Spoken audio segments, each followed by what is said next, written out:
amigos, bem-vindos ao Gente que Fala, sempre ao vivo, de meio-dia a 1 pela Rádio Trianon, AM 740 São Paulo, Rádio Universal, AM 810 Santos. Estamos transmitindo direto do estúdio da Rádio Trianon, através da nossa fanpage, Facebook/programa Gente que Fala. Estamos também na AltV, www.altv.com.br. Estamos na TV Guarulhos, canal 20 UHF, canal 3 da NET em Guarulhos, ambas 11h30 da noite. Acesse nosso blog, conheça nossos colunistas e colaboradores, gentequefala.com.br, à sua disposição o WhatsApp 974012235 e um telefone aqui no estúdio da Rádio Trianon, 3289-3580.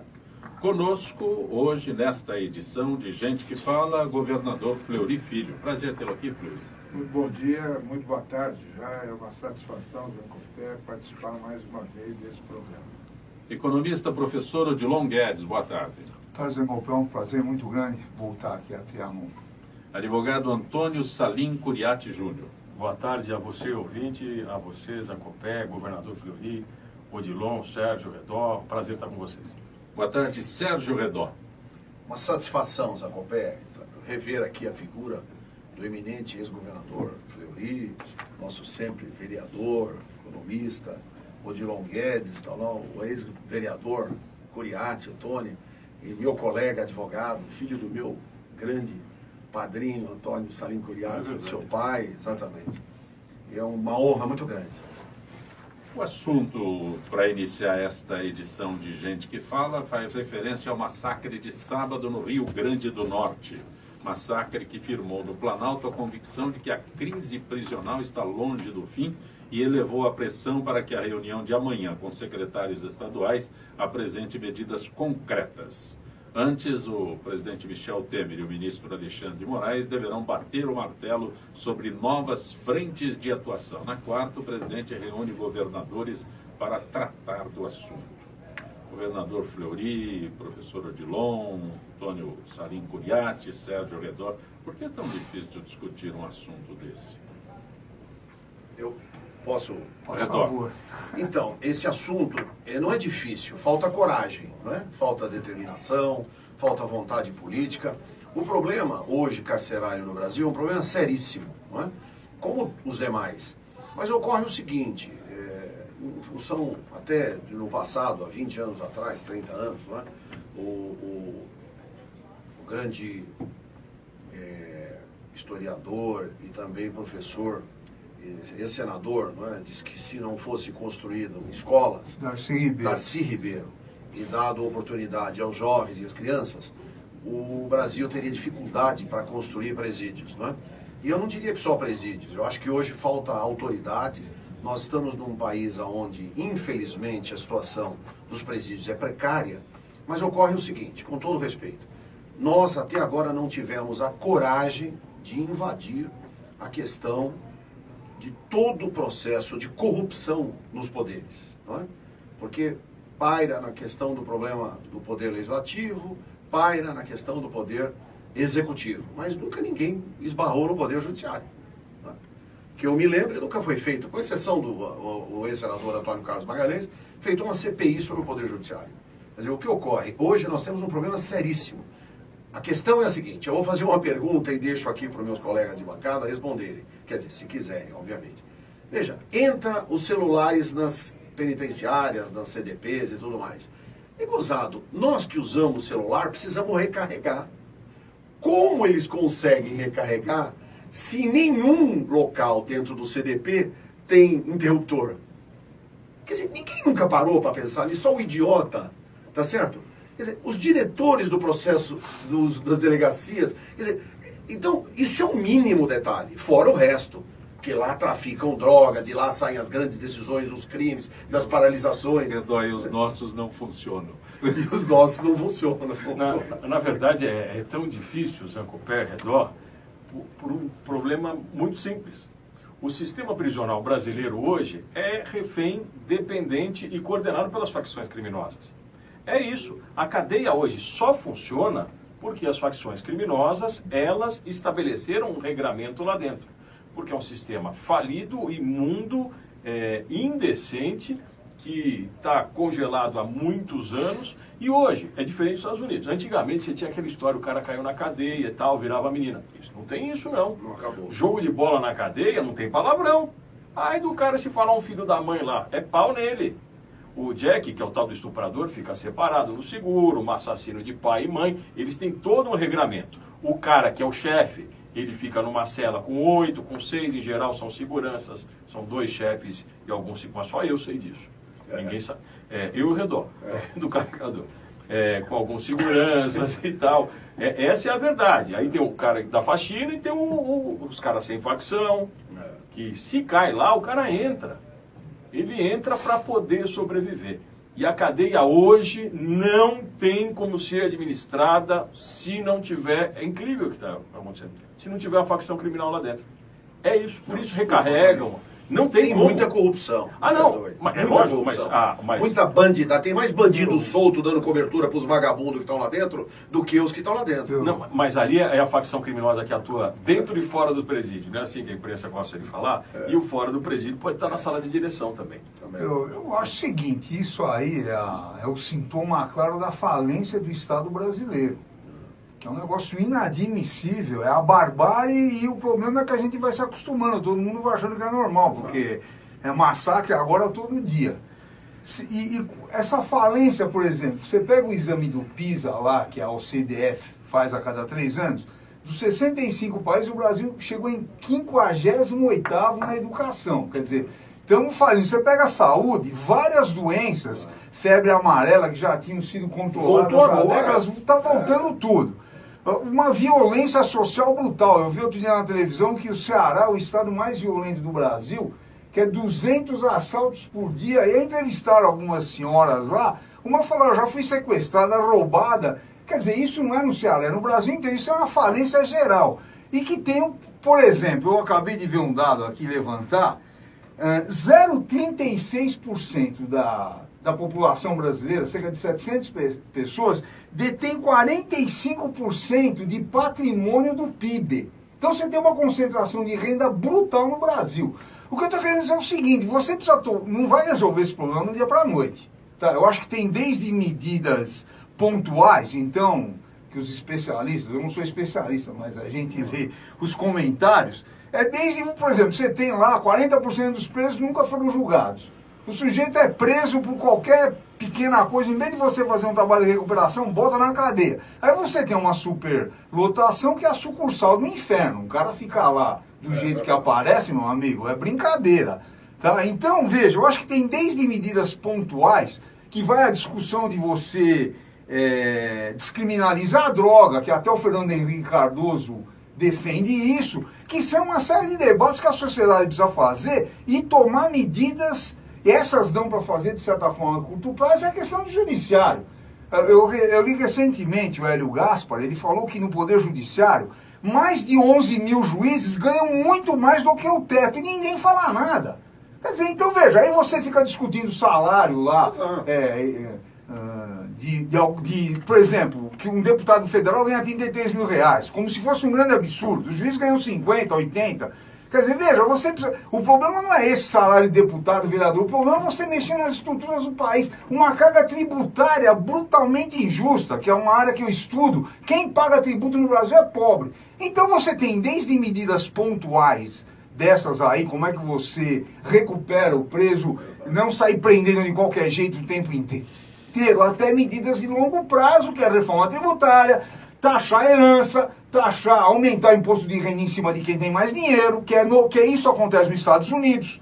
O que eu estou falando aqui, esse país é tão atrasado, quando você fala isso, eu acho que você é um revolucionário. Isso já se fez na Inglaterra, na França, nos Estados Unidos. Então, são questões que se a sociedade não se apropriar, tá, e não houver um debate amplo, você não muda. E só para finalizar, hoje tem uma entrevista na Folha lá do ministro da Educação de Singapura, que é a melhor colocação no mundo da educação. Aí ele fala o seguinte, o que eles fizeram? Primeiro, valorizaram o professor. O professor lá ganha que nem engenheiro. Aqui, meu amigo, é brincadeira que o professor ganha. Então são esses aspectos aí só pra gente, como eu penso, né? Leonir, posso fazer uma colocação aqui? Todos esses problemas sobre presídios, A primeira coisa que falam é excesso da população carcerária. Faltam vagas, esse tipo. Já imediatamente já se quer construir presídios.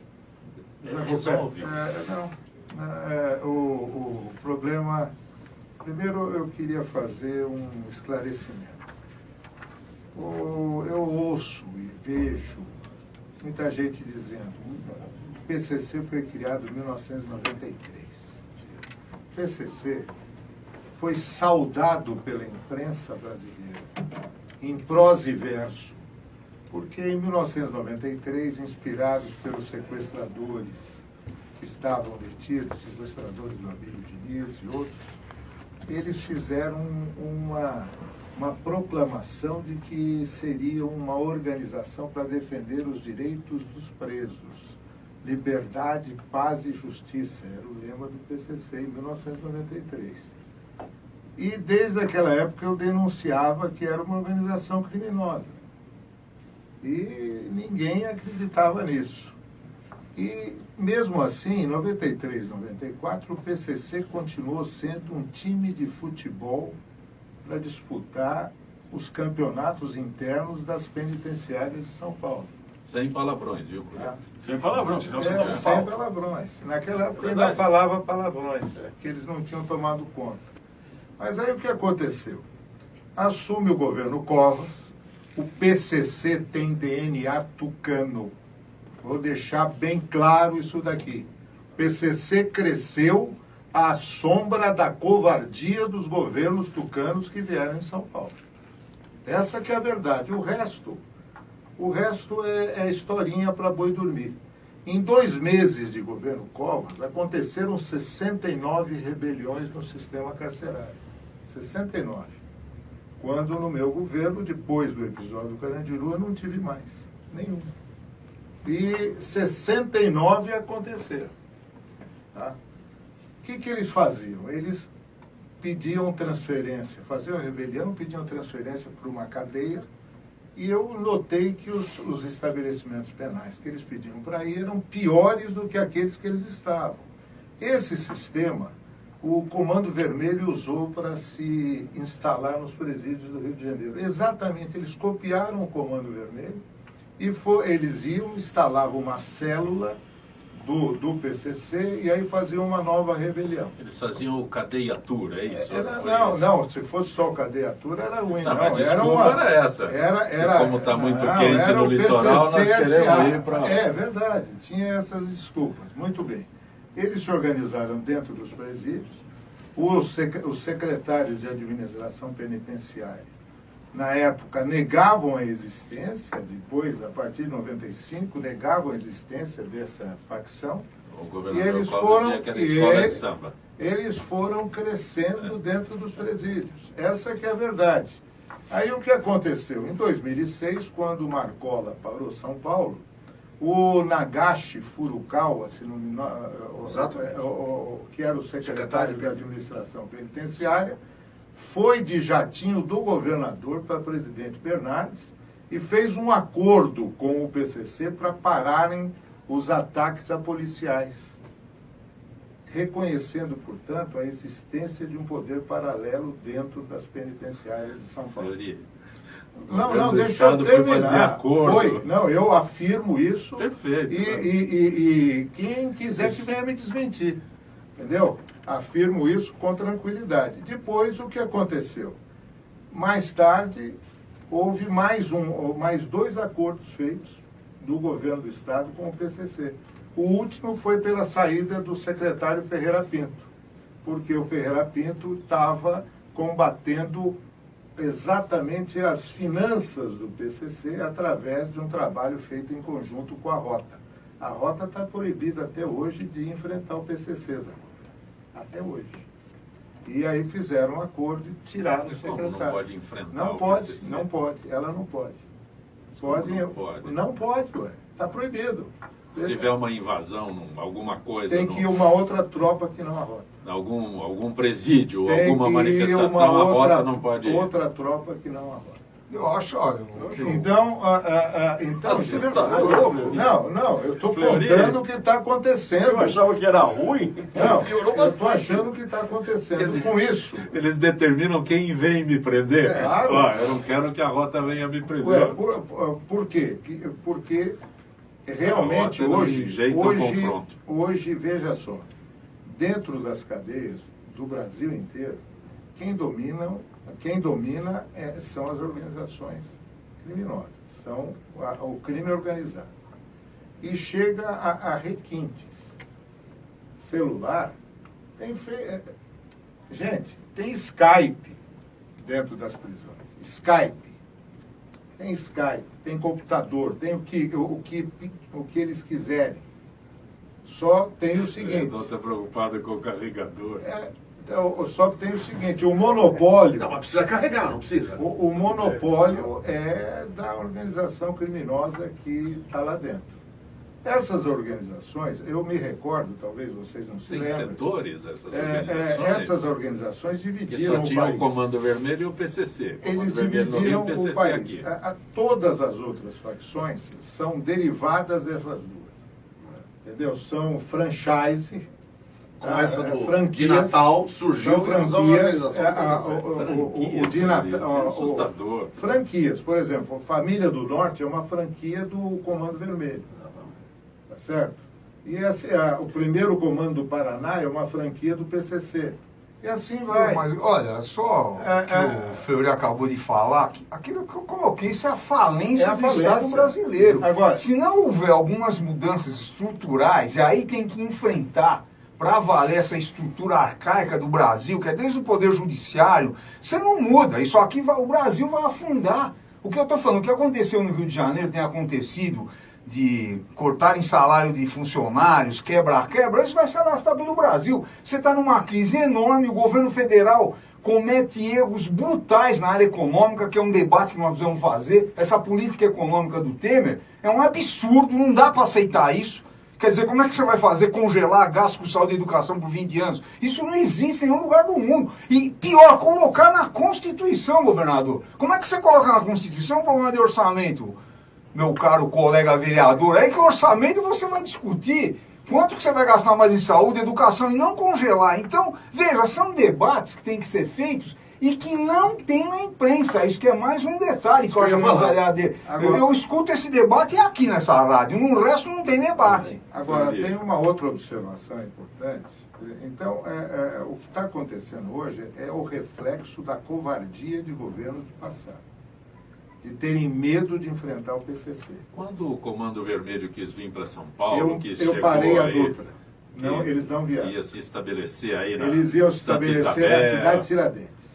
Mas se Santa Isabel, que era o mesmo morro, o mesmo relevo dos morros. Não, eles vinham para a cidade de Tiradentes, eu parei a Via Dutra, eles não vieram. Isso aconteceu. Eu era governador, mandei parar a Dutra. E eles não vieram para São Paulo. Porque o primeiro momento para a cidade de Tiradentes, que é próximo. É Zona Leste. São 25 quilômetros da Praça da Sé.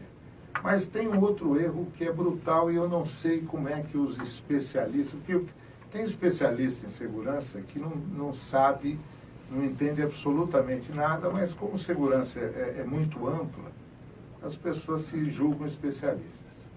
Veja só, houve um grande aumento no número de presos, Curiati. Um grande aumento no número de presos. Por quê? Porque a polícia deixou de fazer prevenção. Então, quando você não tem uma prevenção adequada, você tem mais prisão. Entendeu? Quer dizer, ou por investigação ou por flagrante. Quando você tem a polícia fazendo prevenção, diminui o número de crimes e diminui o número de prisões. Prevenção, policiamento. Prevenção, policiamento adequado, ostensivo, entendeu? Se você pegar hoje, vamos pegar São Paulo, o número de viaturas hoje que tem a Polícia Militar atuando na Grande São Paulo é menor do que o número que tinha na minha época de governador há 25 anos atrás. Os distritos policiais, que eu ampliei de 51 para 103, eles fecham, boa parte deles fecha no final de semana por falta de delegado. Nós tínhamos delegado Alguns em fecham todos... à noite por falta de segurança. Não acredita, né, à noite nós tínhamos, no estado inteiro nós tínhamos todos os municípios com delegado de polícia. Hoje não existe isso, porque não se faz concurso. Essa é a grande economia, ou seja, não aumenta o efetivo, e isso é economia? Não, isso é deixar a população na mão dos bandidos. Entendeu? Quer dizer, então, o que está errado, nós teríamos que fazer uma intervenção brutal e rápida não se vai conseguir fazer. A gente teria que tomar algumas medidas emergenciais. Qual é a primeira medida emergencial? A ministra Carmen Lúcia, ela mostrou o caminho. Temos que ver se esses presos que ainda não foram julgados, se eles precisam ficar presos. Precisa saber isso. Segundo, comprar tornozeleira eletrônica. Eu fiz um projeto de lei, quando eu era deputado, dizendo o seguinte: o maior problema nosso é fiscalização. Por que a prisão albergue domiciliar, ela não funciona? Porque não existe fiscalização. Não tem como. Mas teria como. Como é que ela poderia funcionar? Você pega estudantes de 4º e 5º ano de Direito, eles passam a ser estagiários do Ministério Público e vão fiscalizar o cumprimento das prisões albergue. O Estado gasta pouquíssimo e você tem o albergado lá. À noite ele recebe a visita inesperada de um fiscal do Ministério Público. Entendeu? Quer dizer, e aí o condenado até 5 anos por crime sem uso de violência ou grave ameaça, uso de armas ou coisa semelhante, poderia estar lá. Entendeu? Só com isso, desses presos todos, você tirava pelo menos 40%. E quando acontece como esse pedreiro que foi julgado e condenado em 15 minutos? Bom, isso daí mostra o seguinte: é a opção preferencial pelos pobres da justiça brasileira. Entendeu? Lamentavelmente é isso que ocorre. Se ele tivesse um advogado, isso não teria acontecido. Agora, ele foi condenado a 1 ano e 8 meses. Ele tem que cumprir a pena em prisão albergue. É capaz de ele estar preso ainda. É isso que eu estou dizendo. Tem muita gente presa que não precisaria estar preso. Mas, olha, eu quero recuperar aí, olha, eu acho que são questões pontuais, porque a crise é enorme. Sim. Agora, se você não tomar medidas estruturais, quando eu falo a questão da reforma tributária, de o Estado ter mais capacidade de investimento, porque você pega educação, o que o professor ganha hoje, é o que o Darcy Ribeiro falou, isso aqui é uma fábrica de bandido, porque o cara vai trabalhar, você discute, o salário mínimo aumentou para R$917, se eu não estou equivocado. 946. Aí eu estava lá, passei 10 dias lá em João Pessoa, e lendo o jornal, e tinha lá um comentário de um desses especialistas na área de finanças federais, dizendo que agora dá para o sujeito economizar com o salário mínimo, ele não pode ficar gastando tudo. Quer dizer, isso é brincadeira. Essas questões que precisam ser debatidas paralelamente, porque senão você não resolve. Aí você pega um jovem na periferia, vai ganhar um salário mínimo 2, aí vem o narcotráfico, oferece muito mais para ele.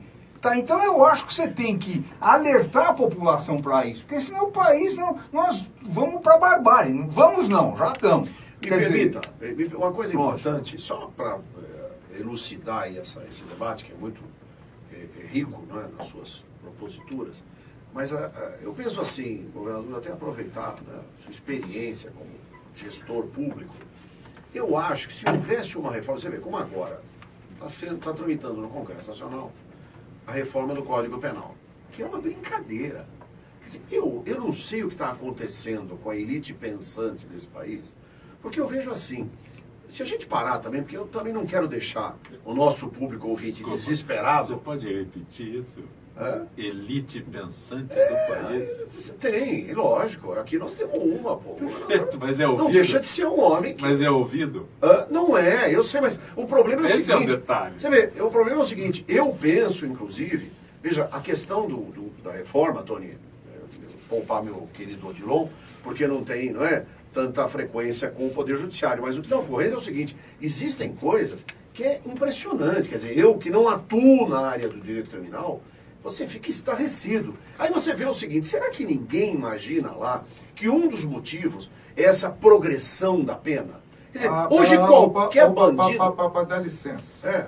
Mas olha, ainda bem que eu tive... eu vou ter que sair rapidamente, mas eu tenho que falar um pouco sobre isso. Me desculpe. Tá, mas em 1900... Não, tá bom. Me desculpe. Em 1984, eu era presidente da Confederação Nacional do Ministério Público, quando o ministro Abiakel, o ministro da Justiça, apoiado pelo senhor Miguel Reale Júnior, que é o pai da reforma, exatamente, o pai da reforma que instituiu a progressão de penas e instituiu a lei de execução penal.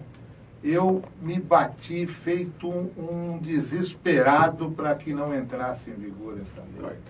Discuti isso no Congresso Nacional como membro do Ministério Público e disse que o regime de progressão de pena seria a falência da justiça criminal brasileira. Infelizmente eu estava certo. Não, totalmente certo. Mas, governador, eu acho o seguinte, sim, mas alguém daqui pretende mudar do país, não?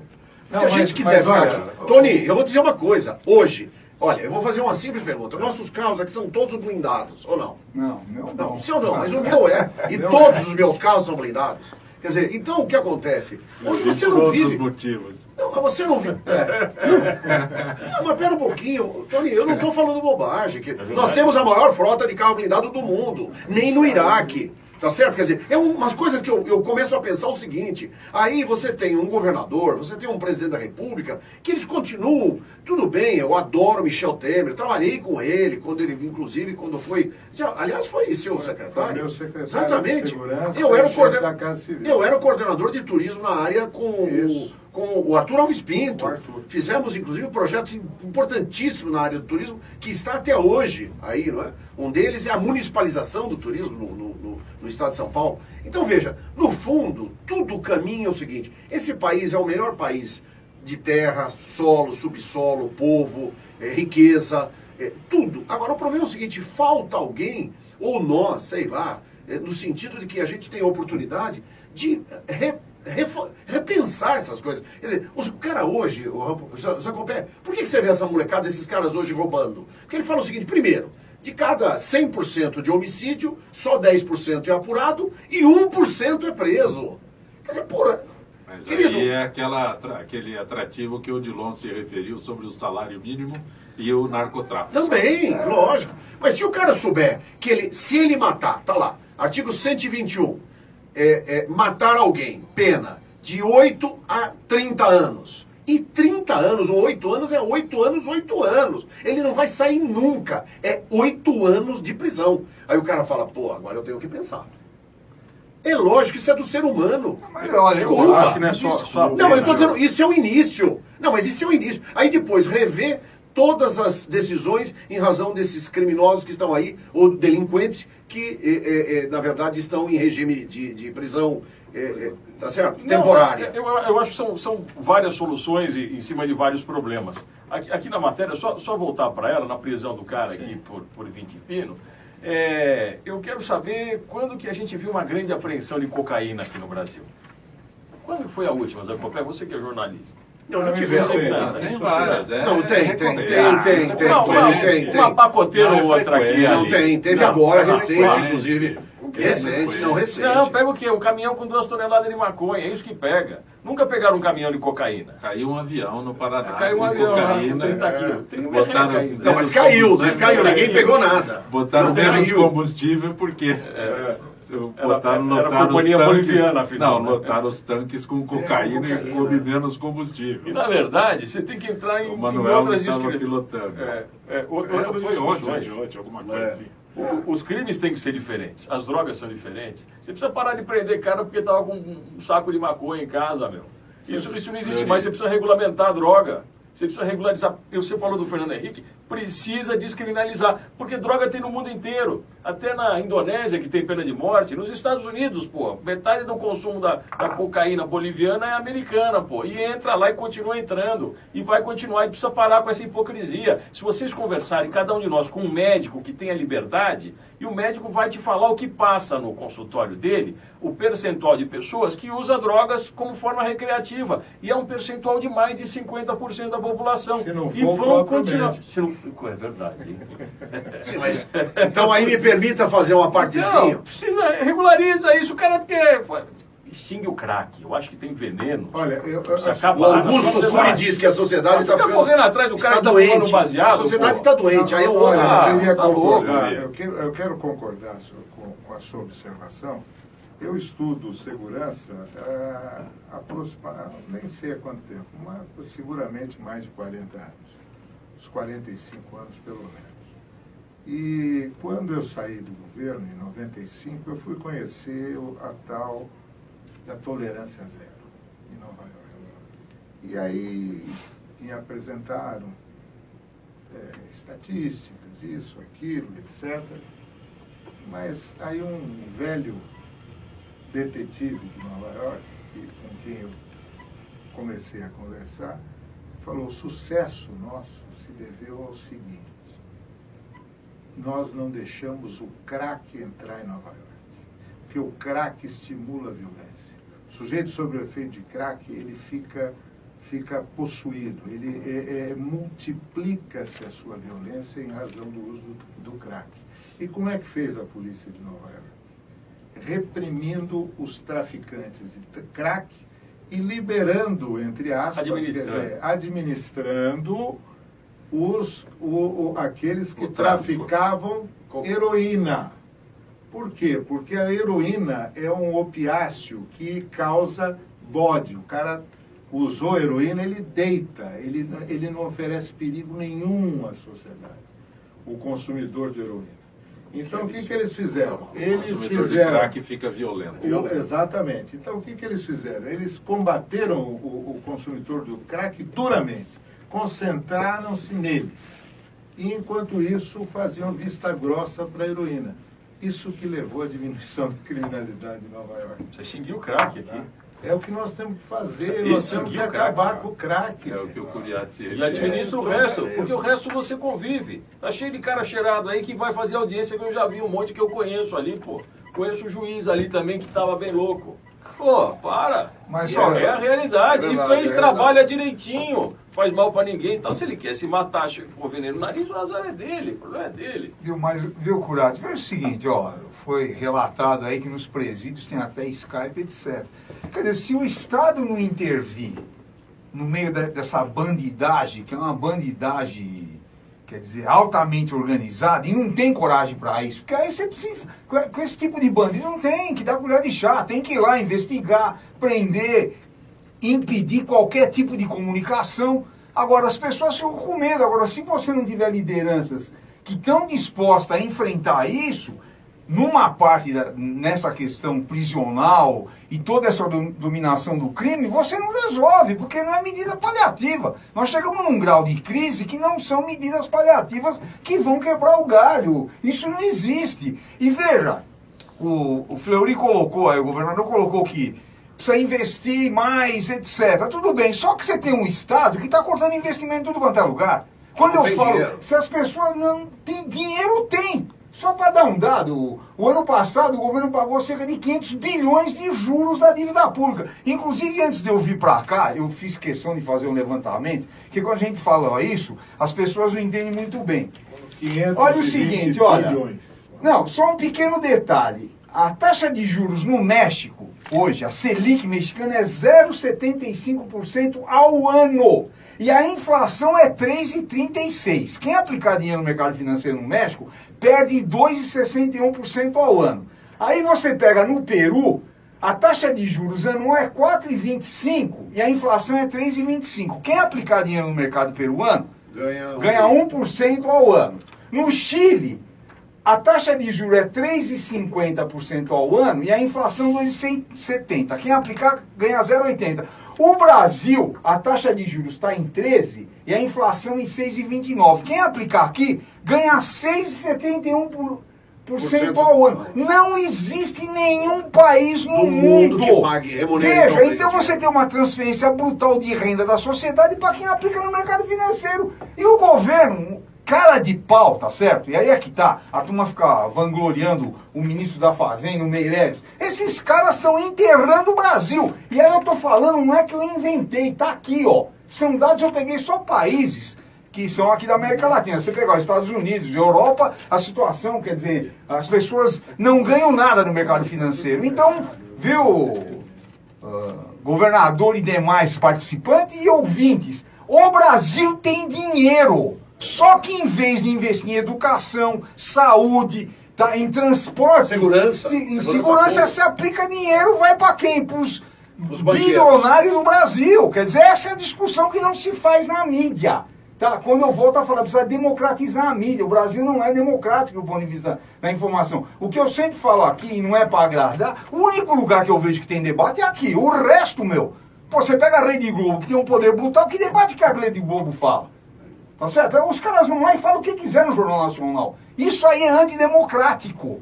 Tá? Isso são questões que precisa mexer. Agora, quem é que tem peito de mexer nisso? Esse é que é o detalhe. Fleury, o Jaime do Jardim Bonfilholi já perguntou várias vezes para você sobre a decisão final do processo que o senhor moveu contra a revista Veja. A Veja foi condenada, já me pagou a indenização.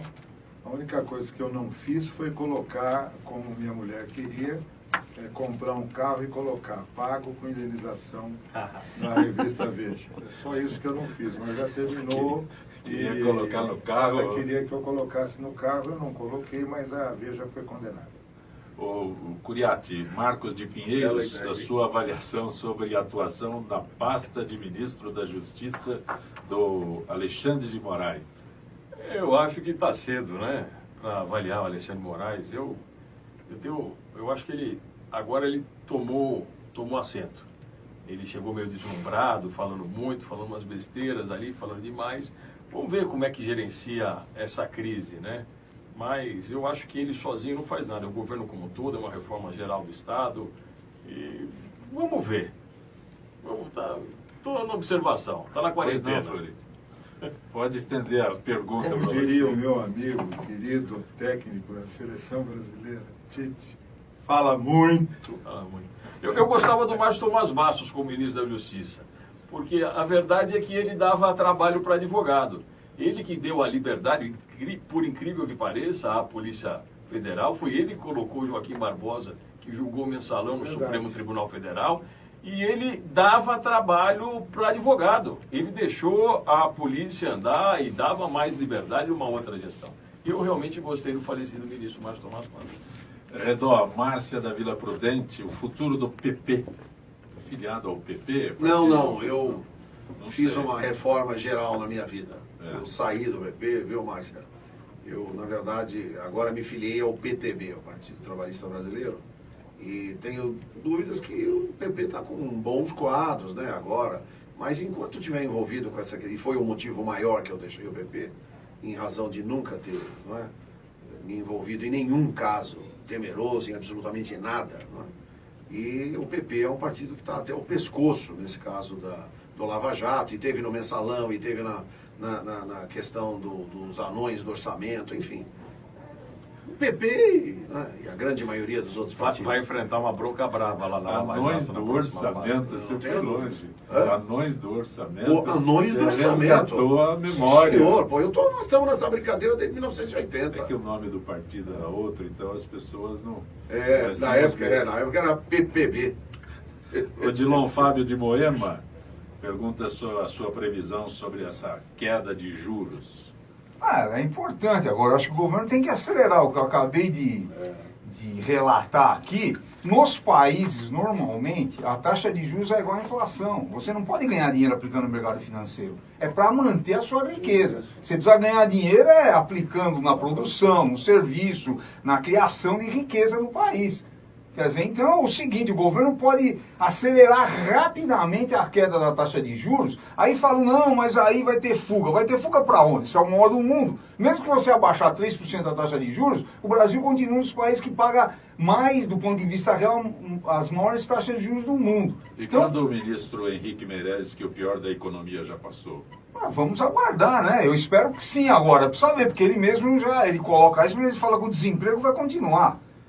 Veja, o perigo é a gente se arrastar por mais 1 ano, 2 aí, o país parando. E é um dos piores, a economia do Brasil é uma das piores performances do mundo. A Dilma fez um monte de bobagem do ponto de vista econômico e o Temer afundou, enfiou o pé na jaca. Quer dizer, o Temer, as medidas que ele está tomando são extremamente erradas e que beneficiam uma minoria da economia e um diagnóstico errado. Porque, veja, você tem desemprego, as pessoas deixam de consumir. Deixando de consumir, o Estado cai a arrecadação. E aí você tem a crise dos estados. Como é que você resolve isso? Precisa pagar o professor, o funcionalismo. Você tem que fazer o contrário, que é o debate que está aí, que é a política keynesiana, que na verdade é revolucionária.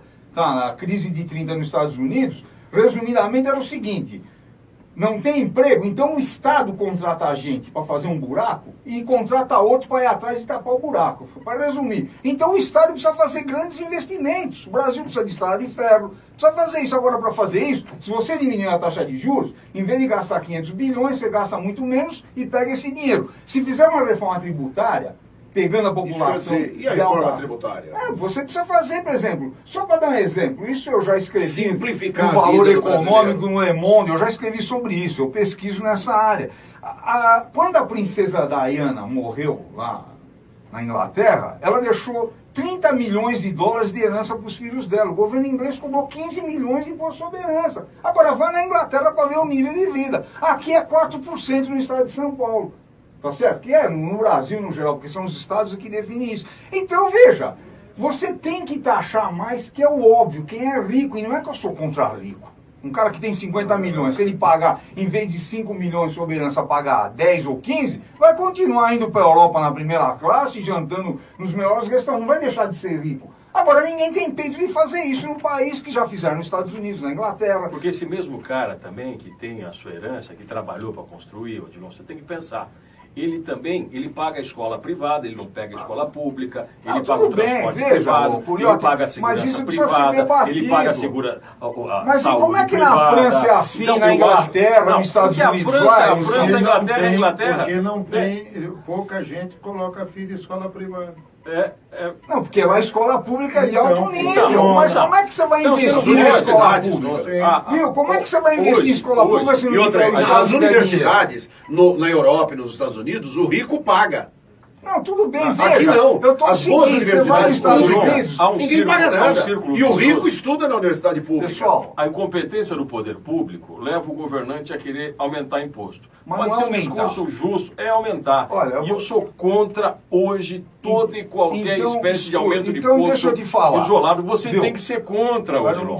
E a crise do Brasil, ela está sendo gerada porque fizeram um monte de lambanças. Eu sou diretor dos sindicatos economistas. Nós temos uma proposta de reforma tributária que foi assinada já por 20 entidades, desde a UGT, a Comissão de Justiça e Paz, os sindicatos dos docentes da USP. Os sindicatos, eles entram na reforma tributária, acabam com a contribuição obrigatória também? Pô, tem que acabar também. Qual é a nossa proposta? Primeiro, abaixar a carga indireta, porque você beneficia as empresas. Diminuir ICMS, IPI, COFINS. Se você diminuir a carga das empresas, vai diminuir o custo dos produtos, que no fundo vai beneficiar o trabalhador. Nós todos vamos ser beneficiados. E vai beneficiar as empresas. E mais, ajuda a combater a inflação. Agora, como você compensa essa perda de arrecadação? O que se faz na Europa, nos Estados Unidos, aumenta imposto sobre o que é bom para os Estados Unidos, às vezes não é bom para cá. Não, mas nesse sentido a gente tem que copiar o que é bom nos Estados Unidos. Nos Estados Unidos você tem coisa, não, vamos copiar os Estados Unidos. Lá tem a Ku Klux Klan. Você tem. Os caras admitem que tem uma Ku Klux Klan. Aqui não pode. Eu prefiro o PCC do que a Ku Klux Klan. O Brasil é um dos países que tem a pior distribuição de renda do mundo. Isso aqui é um absurdo. Mas não, o Brasil é o mundo. Hoje no UOL. Também é. Os Estados Unidos, os 8 mais ricos do mundo detêm o equivalente a 3,6 bilhões de pessoas no mundo. Eu vi isso. Não, isso é um problema mundial. Mas você tem que mexer nisso. Agora o cara, foi o com cara essa... tem 10, 50 milhões, tem 100, 200, qual é a diferença para a vida dele? Curiati, você que foi vereador... Mas é dele. Ele tem dele, cara. Você que foi vereador, aliás, Odilon também foi vereador em São Paulo, o prefeito Dória vai premiar quem não for multado. Bons motoristas que ficarem 1 ano sem multa receberão um prêmio da prefeitura. Eu acho que o Dória tem tudo para ser um dos melhores prefeitos que a cidade de São Paulo já teve. Um cara preparado, tem boa intenção, quer fazer um grande governo, mesmo porque visa a eleição de 2018, onde ele vai ser um garoto propaganda do governador, com absoluta certeza. Está pegando uma cidade de uma gestão muito ruim, onde você não tem só a gestão de buraco, a gente fala muito de trânsito, buraco 50 por hora. A cidade está nojenta, realmente, um lixo, mas uma gestão temerária em saúde, do transporte, da educação. E ele tem trabalhado realmente como um louco. Ele é um cara que vai ser difícil arrumar a equipe para acompanhá-lo. Tem umas coisinhas ou outras que eu não gosto. Essa história dele ficar fazendo blitz em trânsito aí, eu acho isso aí meio besteirada, né? Mas eu acho que o estilo aí está sendo levado, eu acho que ele dá uma imagem de presença. A gente teve o Fernando Haddad, que era ausente, e hoje ele é um prefeito presente. Ele está lá, não gostei porque ele pôs a roupa do Gari, isso é propaganda. É propaganda, é claro que é, mas é uma propaganda institucional, não dele. O da Lula prefeitura, também se fantasiou de petroleiro. Vixe Maria, mas o Lula e o Dória são meio diferentes. Não, mas se fala de marketing, se critica porque ele colocou o uniforme, o Lula e a Dilma também foram lá uniformizados. Não, mas ele foi lá trabalhar, ele tem cobrado. Aí é piada. Não. Ele fazer marketing, tudo bem. Agora dizer que ele foi lá trabalhar. Mas o trabalhar, ele foi coordenar a equipe, mostrar o que era feito. O Gari falou, não aguenta 5 minutos aqui. Mas é claro. Desculpa, Curiati. Peraí, só para concluir, pô. Ele foi lá para mostrar. A gente não reclama da ausência do Estado? A gente não reclama da ausência do poder? Eu acho que o que vale. Isso é também. Não, o que vale é a atitude. Hoje é dia 16 de janeiro. A cidade janeiro. está uma imundícia. Ele tem 10 dias de gestão. Outra coisa, você vê o pessoal pichando as paredes e com todo respeito. Ele precisa mostrar que a prefeitura está presente. Que elogiam. Não, isso é arte. Arte aonde, querido? Não, você tem pichação e grafite que é diferente. Agora que o Dória veio e falou que não é arte, agora tem uma outra corrente. Não é que a cara mas do até Chaves agora eu tive, veja só, com todo né? respeito, desses 15 anos pra cá, pichar parede, muro de propriedade alheia e do público, porque veja, e aqui eu corroboro com os advogados que estão presentes para me contestarem se eu estiver falando bobagem. Veja só, pichar propriedade pública é crime. E quem estiver pichando é criminoso. Acabou. Mas é um crime pequeno. Pô, Redol, você não é radical. O problema é o seguinte, eu não sou obrigado a passar todo dia nas avenidas, nas ruas, e ver aquela imundícia que vão lá presente e não está. Não, então o que ele fez? O que ele fez? Ele é o bonzinho, arrumadinho, riquinho, meteu lá uma roupa de Gari, inclusive até, me permita, e se você fizer uma pequena digressão, isso tem um símbolo extremamente importante. Foi feito pelo então presidente da Sony, quando a Sony foi valorizada como uma das mais importantes empresas do mundo, o Akio Morita, com o objetivo de mostrar que a Sony continuaria uma empresa humilde e tal. O que ela fez? Pegou toda a diretoria e todo o conselho diretor da Sony, de uma empresa que hoje fatura 58 bilhões de dólares por ano, pegou todo mundo e fez a turma de vestido de Gari e limpar os banheiros públicos de Tóquio. Quer dizer, isso não é o João que inventou.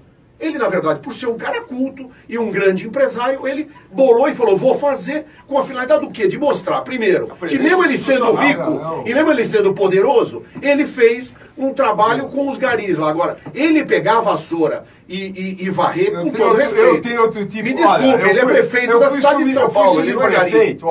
Eu fui subprefeito. Quanto custa a hora do prefeito de São Paulo? Milhões de dólares. Mas é a presença institucional, governador. Não, é a prefeitura presente. A cidade estava largada. A cidade está largada. Ele está mostrando que ele fez. Não está mais.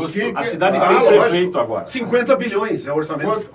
Quanto custa a hora do prefeito de São Paulo? É isso que eu pergunto. Veja Dá bem, para e o Akio dimensionar esse Morita valor? não foi o precursor. O precursor foi Jânio Quadros, deu no que deu. Deu no que deu. Ah, sim, você Tá certo? Estou falando. Olha, eu concordo o seguinte, eu acho mas o o seguinte... janeiro é folclórico. O Dória, conversa a ser o quê? Eu vi no sábado aqui, na Avenida Paulista, porque foram duas vezes. Se fizesse uma vez, era simbólico. Regina Duarte. Duas vezes, já viraram reality show. Entendeu? Quer dizer, eu acho o seguinte, a pergunta que eu faço é o seguinte, e a licitação do lixo? Que isso vai limpar a cidade. É isso que vai cuidar da cidade. Continua suspensa? É isso, eu não sei. São separados, é varrição e coleta. Então, a varrição. Sim, cada um é um bi. Então, onde é que estão as licitações?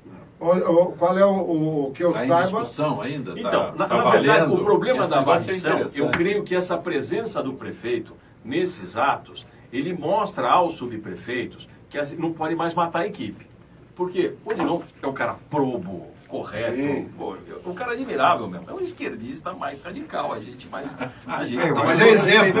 O Curiato nós convivemos na Câmara, discordamos, mas nos respeitávamos. Mas na verdade, tem muita subprefeitura que mata a equipe.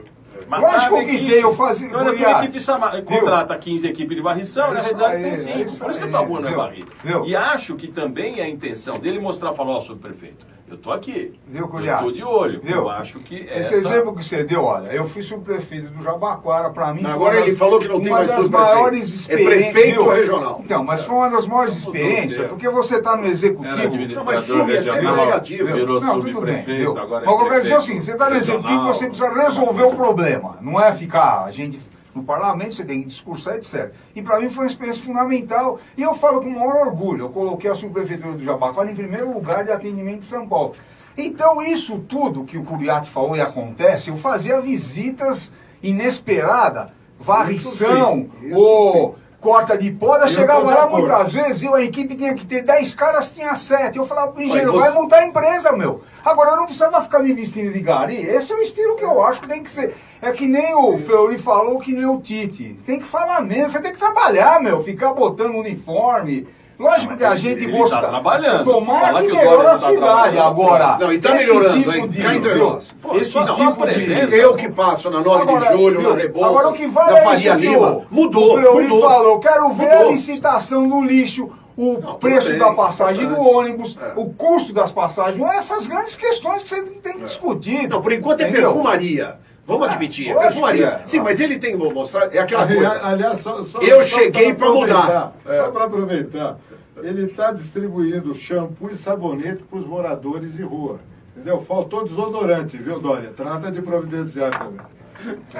Veja, isso são estilos. Aí eu quero voltar a falar. Se não mexer em questões estruturais, aí o Curiato discorda. E aí a gente pode fazer um debate, que é a questão da reforma tributária, etc.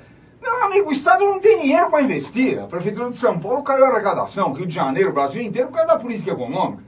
Eu não tô falando. Da Dilma e o Temer enterrou. Me desculpa, governador. O Temer só está fazendo bobagem. Eu discuto isso na boa. A Dilma fez um monte, agora o Temer aprofundou. Mas não, Fleury. Não, eu acho que eu estou discordando pelo seguinte. Primeiro, criou-se esse mito que o fato de se estabelecer um teto de despesas vai implicar na diminuição de saúde e educação. Não vai. Simplesmente vai gastar em saúde e educação, vai gastar menos em outro. Dá a impressão aonde? Na infraestrutura? Não vai deixar aonde? Na infraestrutura vai gastar menos? Na segurança? Não, na segurança não, mas infraestrutura brasileira, eu, por exemplo, defendo as concessões e as parcerias público-privadas. Eu acho que é o jeito de fazer funcionar. O PT fez o contrário, ele privatizou a Petrobras. Privatizou a Petrobras. O PT cometeu um monte de erro. Tem que estatizar a Petrobras de novo, porque ela foi privatizada, só de uma forma criminosa. Mas, entendeu? Quer dizer, então, o que eu acho é o seguinte, o caos que se instalou, dizer que 12 milhões de desempregados é culpa do Temer, ele assumiu, já tinha 11 milhões e meio. Entendeu? Quer dizer... E é reflexo.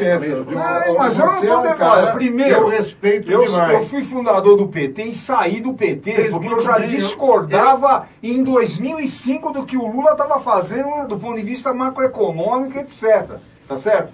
E a Dilma cometeu muitos erros. É um debate que eu faço que levou o país à recessão, mas nomeou Joaquim Levy do Bradesco para ministro, tá certo? Aquilo tudo ao contrário do que o PT defendia. Agora o Temer continuou e aprofundou essa política. Esse é que é o detalhe, lógico. Com essa taxa de juros, de jeito nenhum, lógico que tem. A taxa de juros já caiu. Não, caiu agora, depois de 8 meses de governo, mas já tem caído muito menos. Lógico que dá. Isso, infelizmente, o programa está chegando no fim, e é um debate que precisa fazer com calma para que a gente possa explicar, tá certo? Mas quando eu falo isso, não é porque eu acho o Temer antipático, não. É porque ele está cometendo erros gravíssimos. Tá? Só para dar um exemplo, o presídio de Manaus era privatizado. Só para a gente entrar nesse debate. Mas é agora, não, tudo bem, mas essa é a concepção geral. Tem o presídio de Minas que é privatizado e funciona muito bem. Outra coisa é o seguinte... Paraná também. Vocês devem agora, estar preso em São Paulo custa R$ 1.500 e um preso em Manaus custa R$ 4.800. Lógico, esse é o detalhe. É mais barato o preso ser mantido pelo Estado do que pelo setor privado. É mais caro, é mais caro. Porque o Estado que repassa o dinheiro. Não, o problema é que estão roubando lá em Manaus. Outro detalhe. Tudo bem. Nós não temos mais tempo. Eu só posso falar uma última coisa.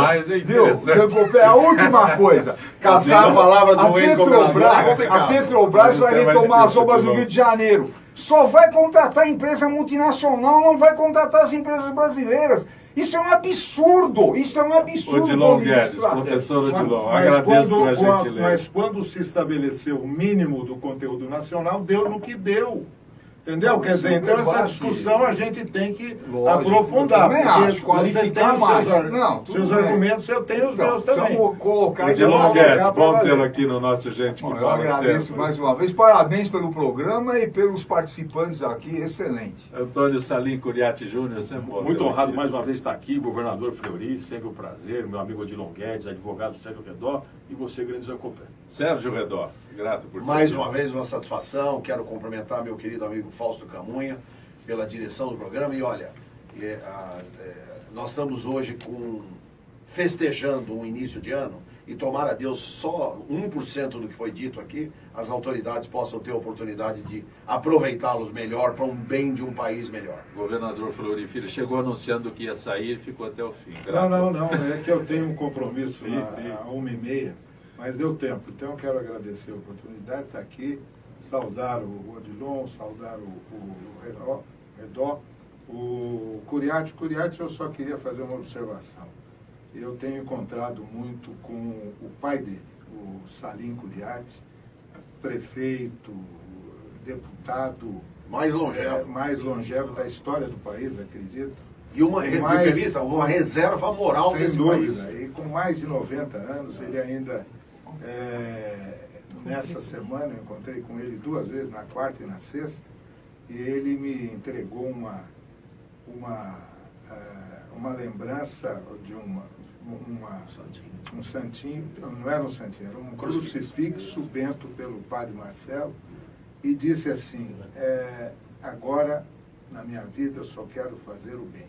Eu disse a ele, Curiati, a tua vida inteira você só fez o bem. Obrigado. Um grande abraço ao Curiati, aos ouvintes, a todos. Gente que Fala tem a direção-geral do jornalista Fausto Camunha, a diretora de produção Zenilda Salvato, redação Pedro Schiavon, produção cultural Ricardo Godoy. Na Rádio Trianon, Benevelê, Cléo Rodrigues, Neildo Neres, Ricardo Valim e Sérgio Souza. Na direção da TV Guarulhos, Fernando Mauro, na direção da TV Alberto Luquete, na técnica James Eduardo, Paulo Afonso, Iago Matsumoto. Estaremos de volta amanhã, meio-dia. Gratos, até lá.